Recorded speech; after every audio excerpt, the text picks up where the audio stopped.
el fariseo doctor de la ley que se acerca a Jesús con esta pregunta que Mateo nos aclara que es para ponerlo a prueba, para seguir en esa tónica, en esa sintonía que venían los evangelios de estos últimos domingos, donde buscan a Jesús hacerlo caer en alguna afirmación, buscan hacerlo pisar el palito, diríamos nosotros, ¿no es cierto? Es decir, no venían con buenas intenciones.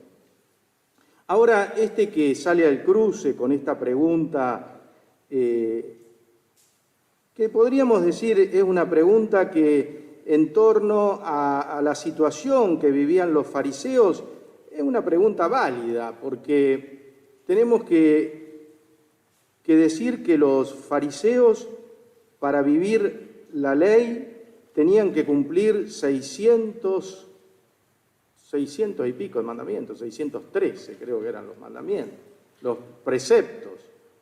Y claro, pobres, tenían una confusión para poder vivir, que la pregunta, más allá de ser capciosa, aclaraba. A ver, decinos vos, Jesús, como maestro, ¿cuál es el mandamiento importante? ¿Cuál es el esencial? Y Jesús va a responder tomando dos textos de la Sagrada Escritura, dos textos de la ley. El primero es del libro del Deuteronomio, y los judíos lo rezaban al levantarse a la mañana y al terminar el día. Le llamaban Shemaj Israel, lo que significa escucha Israel, atendé, poné atención, amarás al Señor tu Dios con toda tu alma, con todo tu corazón y con todo tu espíritu. Atendé bien porque eso es lo más importante. Y Jesús lo toma, Jesús esa mañana, ese día lo habrá rezado también al Shemaj, porque insisto, así comenzaba el día de los judíos y así terminaba, llamándose a la atención de que lo más importante en la vida era el amor a Dios. Pero hay algo nuevo. Jesús va a tomar ahora, en el otro mandamiento que los une, el libro del Levítico, y les va a decir, ese es el primer mandamiento y el principal, el que les acabo de decir. Y el segundo, que es equivalente, que es semejante, que no lo podemos separar, es ama al prójimo como a ti mismo. Y esto es inseparable. Tienen que ir los dos juntos para que no quepa duda y para que podamos hacer el camino de la voluntad de Dios. Amarlo sobre todas las cosas, pero amándolo especialmente en el prójimo. Y dice como a nosotros mismos. Luego Jesús le va a dar todavía más plenitud y va a decir, como yo los he amado, como para que se nos agrande todavía el panorama y no nos quedemos cortitos con nosotros mismos. Y termina diciendo que de esos dos depende toda la ley y todos los profetas. Esto lo aclara porque el que le está preguntando, el que le está haciendo la pregunta, era un doctor de la ley. Era alguien que sabía mucho de la ley de Dios. Y Jesús le va a aclarar de que esto que él le está diciendo, esto que le está proponiendo, resume toda la ley y los profetas. Y que no se haga más problema, pobre hombre, ¿no es cierto? Ni todo el grupo de los fariseos, que mientras amaran a Dios y mientras amaran al prójimo, iban a estar cumpliendo la ley. Y se iban a tener que olvidar un poquito de todos esos preceptos, ¿no es cierto?, en los que ellos se enredaban y se complicaban la vida. No sé si nosotros a veces nos enredamos mucho y nos complicamos la vida. Podríamos preguntarnos, ¿no? Si a veces nos suele pasar. Y sí, nos enredamos, nos complicamos. Y así es como también la vida se hace tan pesada. Por eso hoy nosotros, junto a los fariseos y al doctor de la ley, tenemos que poner mucha atención. Escucha a Israel, escucha a San Cayetano, empezando por el cura párroco y todos los fieles, amar a Dios sobre todas las cosas, pero ese amor hecho vida especialmente en el prójimo. Y así estaremos caminando el camino del sueño de Dios.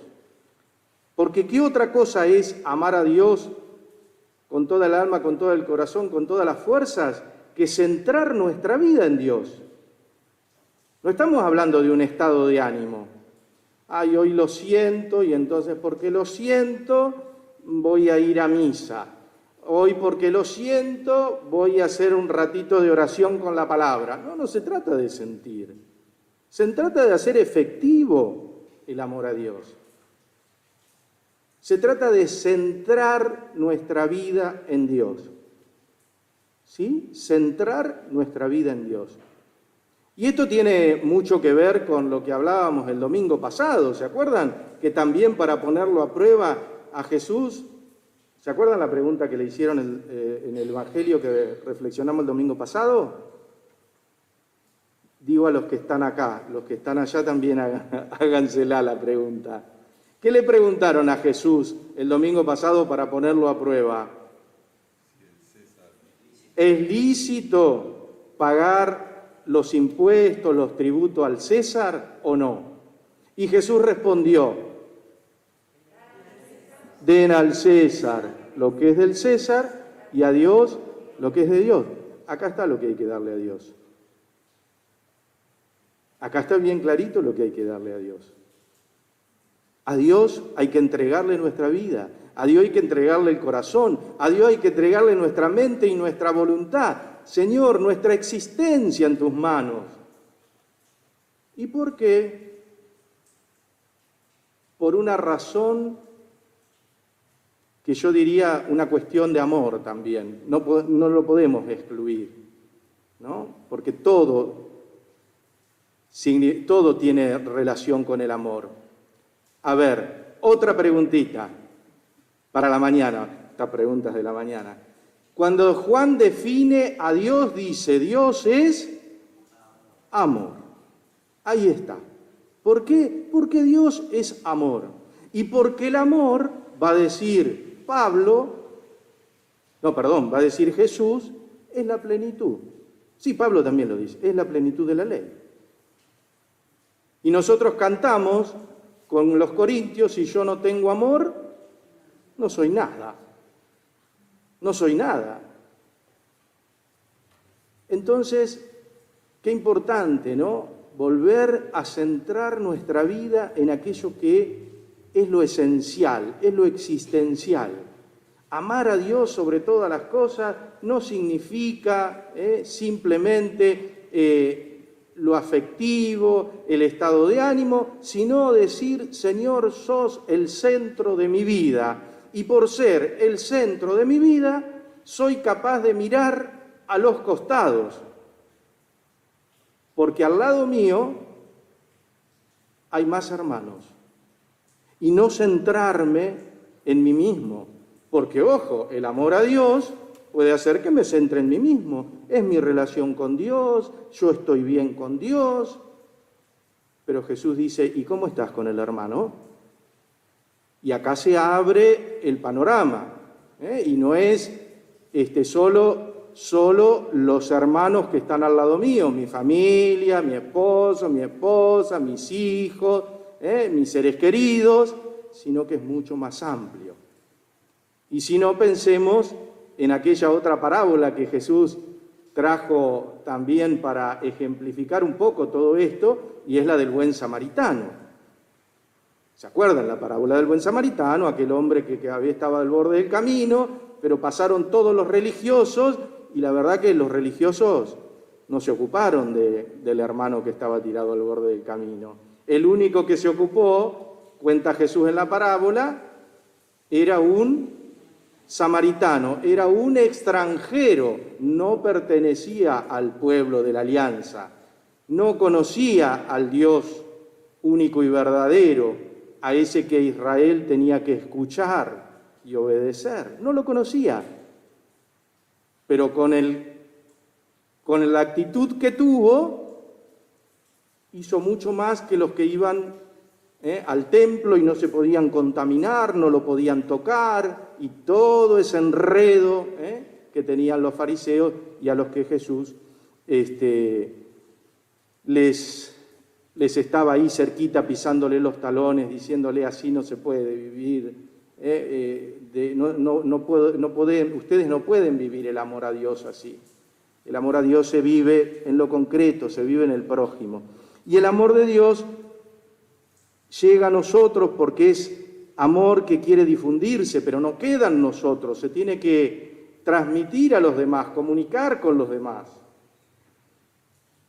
Si nosotros miramos en el mapa de la Galilea el río Jordán llega hasta el lago de Genesaret.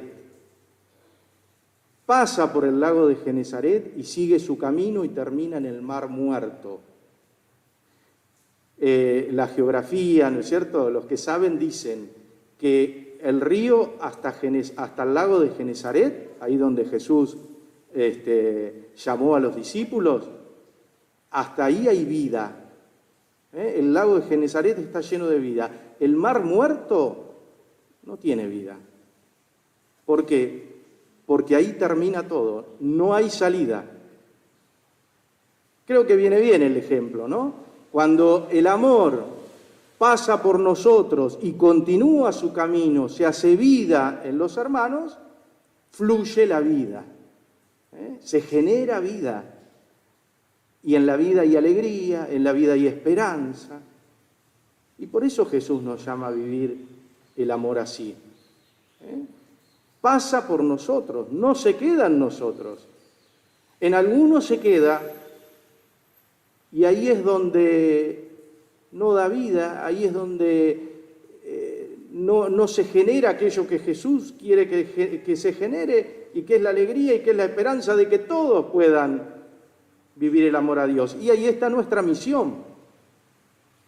Por eso tenemos que pensar a veces cuando decimos, y yo estoy tranquilo, mi relación con Dios es muy buena, tengo mucha familia, acá los míos están bien cuidados, está todo tranquilo.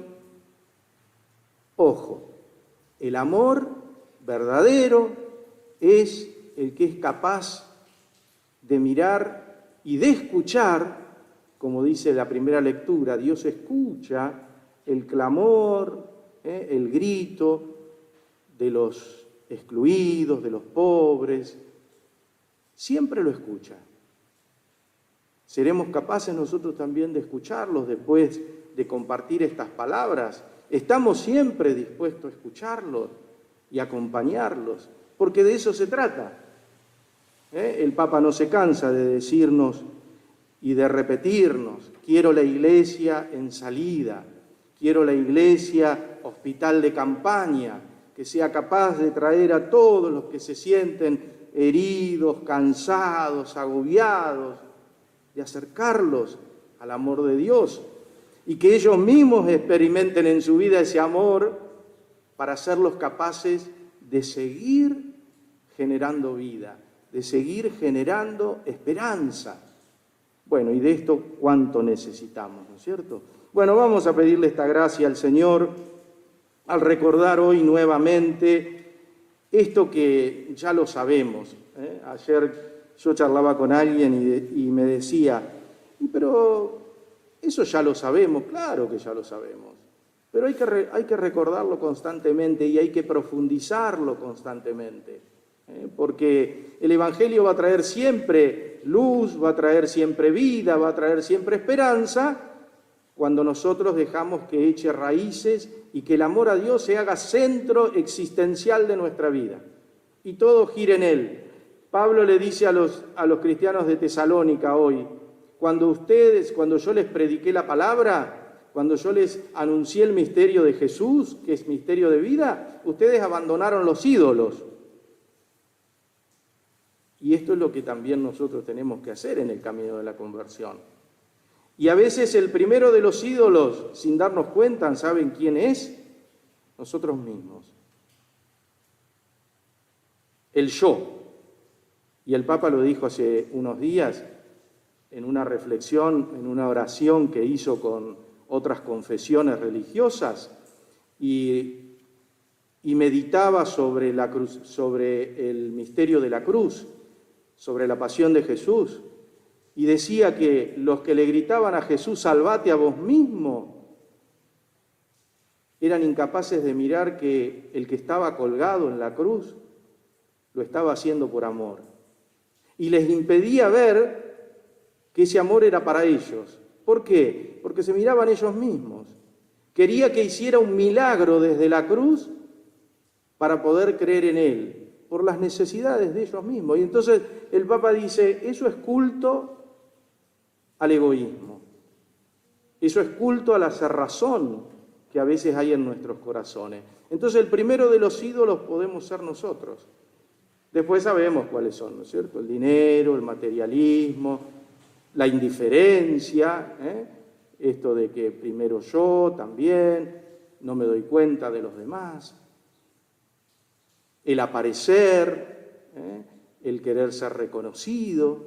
Hay muchos ídolos ante los que, sin darnos cuenta, nos arrodillamos y hacemos un culto de nuestra vida. Le vamos a pedir a la Virgen, que supo siempre mirar al único Dios vivo y verdadero, y ella también, como judía, escuchar en su corazón que en todo Dios la estaba llamando y le estaba proponiendo un camino nuevo. Ella que se dejó habitar totalmente por Dios y a través de ella el amor también fluyó, llegó al mundo. ¿Por qué no decirle, ayúdanos a que nuestro corazón pueda ser un corazón centrado en el único y verdadero Dios? Que nuestro corazón sea un corazón que ame cada día más a Dios, pero especialmente en los hermanos. Que tu humildad y tu pobreza, María, nos ayude a vivir esta palabra que hoy el Señor nos ha proclamado.